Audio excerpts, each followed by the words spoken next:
Hi hello ನಮಸ್ಕಾರ. ಇವತ್ತು ನಾನು ನಿಮ್ಮ ಜೊತೆಗೆ ಶೇರ್ ಮಾಡ್ಕೊಳತ್ತೀನಿ ಮಸಾಲ ಪುರಿ ರೆಸಿಪಿನ ಹೇಗೆ ಮಾಡೋದು ಅಂತ ಹೇಳಿ. ಇಲ್ಲಿ ವಟಾಣಿ ಕಾಳನ್ನು ನಾನು ಒಂದು 4ರಿಂದ 5 ತಾಸು ನೆನೆ ಹಾಕಿದ್ದೆ. ಅದಾದಮೇಲೆ ಅದರಲ್ಲಿ ಒಂದು ಆಲೂಗಡ್ಡೆನ ಹಾಕಿ ಕುದಿ ಹಾಕಿದ್ದೆ. ಒಂದು 2ರಿಂದ 3 ವಿಷಲ್ ಆದರೆ ಸಾಕು. ನಮಗೆ ಸ್ವಲ್ಪ ಜಾಸ್ತಿ ವಟಾಣಿ ಕಾಳು ಕುದಿಬೇಕು ಅಂತ ಹೇಳಿದ್ರೆ ಒಂದು 5ರಿಂದ 6 ವಿಷಲನ್ನು ನೀವು ಕೂರಿಸ್ಕೋಬೋದು ಸಿಟಿಯಲ್ಲಿ. ಇದನ್ನು ಕರೆಕ್ಟಾಗಿ ಸ್ಮ್ಯಾಶ್ ಮಾಡಿ ಇಟ್ಕೊಳ್ಳೋಣ ಅಂತ. ಜಾಸ್ತಿ ಸ್ಮ್ಯಾಶ್ ಮಾಡ್ಲಿಕ್ಕೆ ಹೋಗ್ಬೇಡ್ರಿ, ಯಾಕಂದ್ರೆ ವಟಾಣಿ ಕಾಳು ನಾವು ಮಸಾಲೆ ಪುರಿ ತಿನ್ನೋ ಹೊತ್ತಿನಾಗ ಬಾಯೊಳಗಡೆ ಸಿಗ್ಬೇಕದ, ಇಲ್ಲ ಅಂತ ಹೇಳಿದ್ರೆ ಪಲ್ಯ ಅನಿಸ್ಬಿಡ್ತೈತಿ. ಹಾಗಾಗಿ ಇಷ್ಟು ವಟಾಣಿ ಕಾಳು ಮೇಲ್ಗಡೆ ಇದ್ರೆ ಸಾಕು. ಒಂದೆರಡು ಆಗೋಷ್ಟು ಸಣ್ಣ ಸಣ್ಣ ಪೀಸು ಏಲಕ್ಕಿ ಹಾಕ್ಕೊಂಡೀನಿ, 2 ಲವಂಗ ಹಾಕ್ಕೊಳತ್ತೀನಿ, 1 ಸ್ಪೂನು ಜೀರಿಗೆ ಹಾಕ್ಕೊಂಡೀನಿ, ಹಾಗೆ ಶುಂಠಿ ಮತ್ತು ಬೆಳ್ಳುಳ್ಳಿ ಸೇರಿಸ್ಕೊಂಡೀನಿ, ಮೆಣಸಿನ್ಕಾಯಿ ಹಾಕ್ಕೊಳತ್ತೀನಿ. ಇಲ್ಲಿ ನಾನು ಮನೇಲಿರೋದು ನಾವು 4 ಜನ ಮಾತ್ರ, ಸೊ ಹಾಗಾಗಿ ನಾನು 4 ಜನಕ್ಕೆ ಆಗುವಷ್ಟು ಮಾತ್ರ ಮಾಡ್ತಾ ಇದ್ದೀನಿ. ನಿಮಗೆ ಜಾಸ್ತಿ ಬೇಕು ಅಂತ ಹೇಳಿದ್ರೆ ಕ್ವಾಂಟಿಟಿನ ನೀವು ಜಾಸ್ತಿ ಮಾಡ್ಕೊಳ್ಳಿ. ಸುಮ್ಮನೆ ಹೊರಗಡೆ ನಮಗೆ ಗೊತ್ತಿಲ್ದಿರೋ ಟೇಸ್ಟಲ್ಲಿ ತಿನ್ಬರೋಕ್ಕಿಂತ ನಮಗೇನು ಗೊತ್ತಾಗತ್ತಲ್ಲ ಆ ಟೇಸ್ಟಲ್ಲಿ ಮಾಡಿ ತಿನ್ನೋದು ಭಾಳ ಒಳ್ಳೆಯದು ಆರೋಗ್ಯಕ್ಕೆ.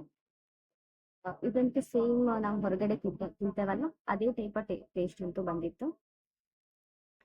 ನಮ್ಮ ಮನೇಲಿ ನಾವು ಯಾವಾಗಲೂ ಹೊರಗಡೆ ತಿನ್ನೋದು ಕಮ್ಮಿ, ಈ ಥರ ಮನೇಲೇ ಮಾಡ್ಕೊಂಡು ತಿಂತೀವಿ.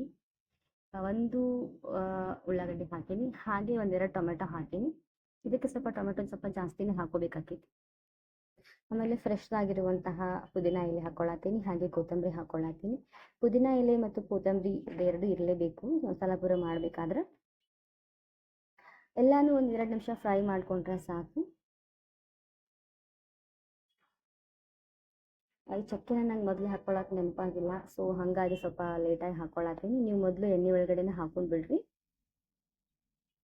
ಕುದಿಸಿ ಎತ್ತಿಟ್ಕೊಂಡಿದ್ವಲ್ಲ ವಟಾಣಿ ಕಾಳು ಮತ್ತು ಬಟಾಣಿದು, ಅದರಲ್ಲಿ ವಟಾಣಿ ಕಾಳನ್ನ ಮಾತ್ರ ನಾನು ಮಿಕ್ಸಿಗೆ ಹಾಕ್ಕೊಳಕ್ಕೆ ತೊಗೊಂಡೀನಿ. ಅದು 1 ಸ್ಪೂನ್ ಐತಲ್ಲ ಅದರದ್ದು ಫುಲ್ ತೊಗೊಂಡೆ ನಾನು, ಅಂದರೆ 1 ಬೌಲ್ಕಿಂತ ಕಮ್ಮಿ ತೊಗೋರಿ, ಸ್ವಲ್ಪ ಗಟ್ಟಿ ಬರ್ತೈತಿ ಪೇಸ್ಟ್ ಅಂತ ಹೇಳಿ. ಇಲ್ಲಿ ಜೀರಿಗೆ ಮತ್ತು ಸಾಸಿವೆ ಮತ್ತು ಕೊತ್ತಂಬರಿನ ಹಾಕ್ಕೊಳತ್ತೀನಿ. ಈ ಮಸಾಲ ಪೇಸ್ಟನ್ನು ಜಾಸ್ತಿ ಫ್ರೈ ಮಾಡಬೇಕಂತ ಏನಿಲ್ಲ, ನಾವು ರುಬ್ಕೊಂಡು ಬಂದಿಂದ, ಯಾಕಂದರೆ ನಾವು ಮೊದಲೇ ಎಲ್ಲ ಫ್ರೈ ಮಾಡಿರ್ತೇವಲ್ಲ ಅದ್ರ ಹಸಿ ವಾಸನೆ ಹೋಗಿರ್ತೈತಿ. ಹಾಗಾಗಿ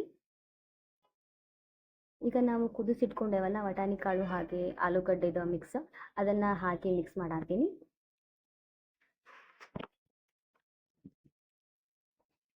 ಆ ನೀರು ನಿಮಗೆ ಎಷ್ಟು ಬೇಕಲ್ಲ ಅಷ್ಟು ಹಾಕೋರಿ. ಉಪ್ಪನ್ನು ಹಾಕ್ಕೊಳತ್ತೀನಿ. ಇಲ್ಲಿ ಮಸಾಲೆ ಅಂತ ಹೇಳಿದ್ರೆ ಕೊರಿಯಂಡರ್ ಪೌಡರ್ ಹಾಕ್ಕೊಂಡೀನಿ, ಹಾಗೆ ಪೆಪ್ಪರ್ ಪೌಡರು, ಜೀರಾ ಪೌಡರು ಮತ್ತು ಗರಂ ಮಸಾಲೆನ ಸೇರಿಸ್ಕೊಳತ್ತೀನಿ. ಅರಿಶಿನ ಪುಡಿನೂ ಹಾಕ್ಕೊಂಡೀನಿ. ನನಗೆ ಸ್ವಲ್ಪ ಅಡುಗೆಗೆ ಬೆಲ್ಲ ಹಾಕಬೇಕು ಅನಿಸುತ್ತೆ, ಸೊ ಹಾಗಾಗಿ ನಾ ಬೆಲ್ಲ ಯೂಸ್ ಮಾಡೀನಿ. ನಿಮ್ಗೆ ಇಷ್ಟ ಇದ್ದರೆ ಹಾಕೋರಿ, ಇಲ್ಲ ಅಂತ ಹೇಳಿದ್ರೆ ಬೆಲ್ಲನ ಸ್ಕಿಪ್ ಮಾಡ್ಬೋದು ನೀವು. ಈಗ ನಮ್ಮ ಮಸಾಲೆ ಪುರಿಗೆ ಹಾಕುವಂತಹ ಒಂದು ಪಲ್ಯ ರೆಡಿ ಆಗೈತಿ. ಈಗ ಮಸಾಲ ಪುರಿದು ಪುರಿ ತೊಗೊಂಡು ಬರೋಣ ಅಂತ. ಒಬ್ಬೊಬ್ಬರಿಗೆ ಈ ಥರ ಇಷ್ಟ ಆಗೋದಿಲ್ಲ, ಇಷ್ಟೆಲ್ಲ ಫುಲ್ ಈ ಥರ ಮುರಿದು ಹಾಕಿ ಅದ್ರ ಮೇಲೆ ಪಲ್ಯ ಹಾಕಿ ಎಲ್ಲ ಮಿಕ್ಸ್ ಆಕೈತಿ ತಿನ್ನಕ್ಕಂತ ಹೇಳ್ತಾರೆ. ಅವರು ನೀವು ಬೇರೆ ಟೈಪನ್ನು ಮಾಡ್ಬೋದು, ನಾನು ಅದನ್ನು ತೋರಿಸಿದ್ದೀನಿ. ಈಗ ನಾವೇನು ಪಲ್ಯ ಮಾಡಿಟ್ಟಿದ್ವಲ್ಲ ಆ ಪಲ್ಯನ ಇದ್ರ ಮೇಲೆ ನಾನು ಹಾಕ್ಕೊಳತ್ತೀನಿ.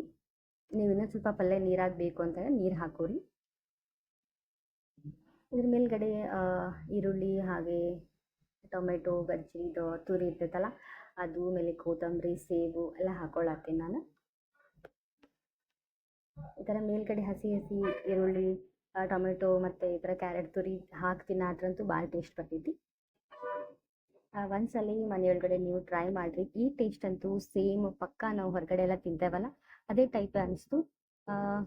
ಯಾವುದೇ ರೀತಿಯ ಜಾಸ್ತಿ ಖರ್ಚಿಲ್ಲ, ಹೊರಗಡೆ ಹೆಂಗಿರುತ್ತೆ ಏನು ಅಂತ ತಿನ್ನೋ ಅಂಥ ಭಯ ಇಲ್ಲ.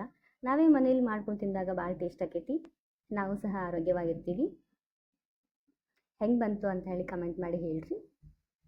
ಟೇಸ್ಟ್ ಅಂತೂ ಸಖತ್ತಾಗಿತ್ತು. ಇದು ಆ ಥರ ಇಷ್ಟ ಆಗಲ್ಲ ತಿನ್ನೋಕನ್ನೋರು ಈ ಥರ ಮಾಡ್ಕೋಬೋದು.